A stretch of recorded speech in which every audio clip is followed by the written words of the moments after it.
Мен Махамбетова Айари Мирасовна Дінмұхамед Қонаев атындағы номері 44-ші мектеп гимназиясының 7-ші сынып оқушысымын. Менің тақырыбым шолпы мен шашбау қазіргі бойжеткендердің сұранысына ие. Мақсат міндеттері шолпы мен шашбаудың түрлерін, маңызын зерттеу.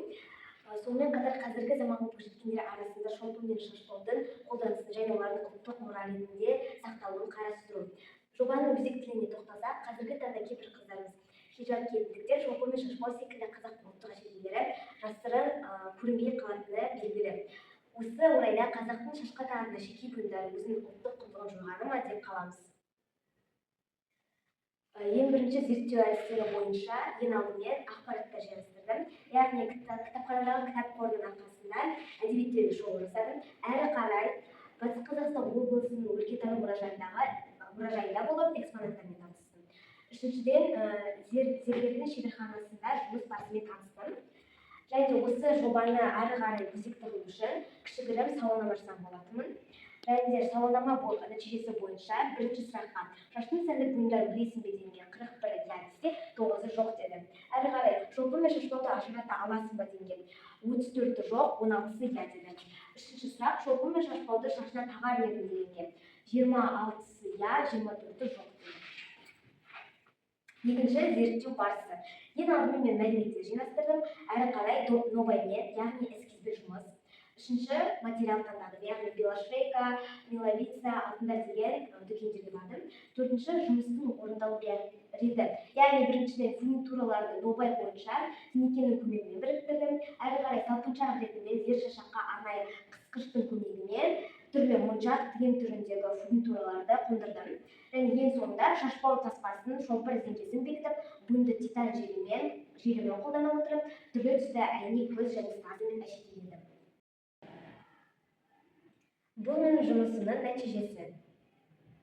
Әрі қарай шолпы мен шашбаудың ұлттық құндылық ретінде сақтап қалудың жолдары қандай деген сұраққа жауап алу үшін облыстық Орал өңірі газетінің тілшісі Кенжеғалиева Гүлжамал Жолдағалиқызымен сұхбаттасқан болатынбыз. Және де мәдени мұраның насихаттау, яғни білім беру жүйесінде мектеп бағдарламалары ұлттық әшекейлердің, соның ішінде шолпы мен шашбаудың тарихын, мәнін үйретіп, арнайы сабақтар немесе курстар енгізу. Сондай-ақ мәдени іс-шаралар, яғни жыл сайын ұлттық киім және әшекейлерге арналған фестивальдер, көрмелер, конкурстар өткізу арқылы бұл әшекейлердің ерекшелігін көпшілікке таныту. Әрі қарай қолөнерді жандандыру, яғни қолөнер шеберлерін қолдап, ұлттық әшекей жасаушыларды қолдап, олардың жұмыстарын халыққа қолжетімді ету үшін жәрмеңкелер мен көрмелер ұйымдастыру. Және де қазіргі заманға бейімдеу. Шолпы мен шашбаудың қазіргі заманғы сәнге лайықталған түрлерін жасап, оларды заманауи киімдермен үйлестіріп ұсыну.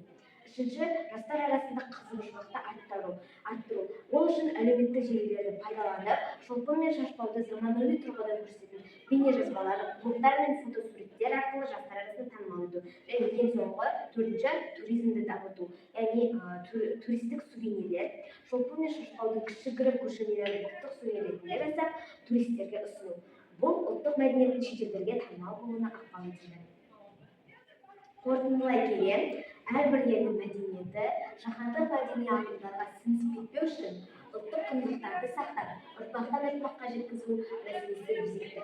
Сонымен қатар, сондықтан жаһанду заманында шолпы мен шашбауды сақтап қалу, қазақ мәдениетін әрі қарай дамыту мен оның бірегейлігін сақтау жолындағы маңызды қадам деп түсінемін. Және менің жеке ұсынбам, мектептер мен жоғары оқу орындарында ұлттық киім элементтері мен мәдениетке арналған пәндер енгізу. Сонымен қатар, ұлттық мұраларға арналған гранттар арқылы шеберлерді, зерттеушілерді, қолөнерлерді қолдау. Нәтиже, шолпы мен шашбаудың қазақ мәдениетінде ерекше рөлі анықталады деген ойдамын. Олардың қазіргі заманға қайта жаңғырту ұсынылады. Шолпы мен шашбаудың сәндік және тәрбиелік құндылығы жастар арасында кеңінен насихатталады деген ойдамын.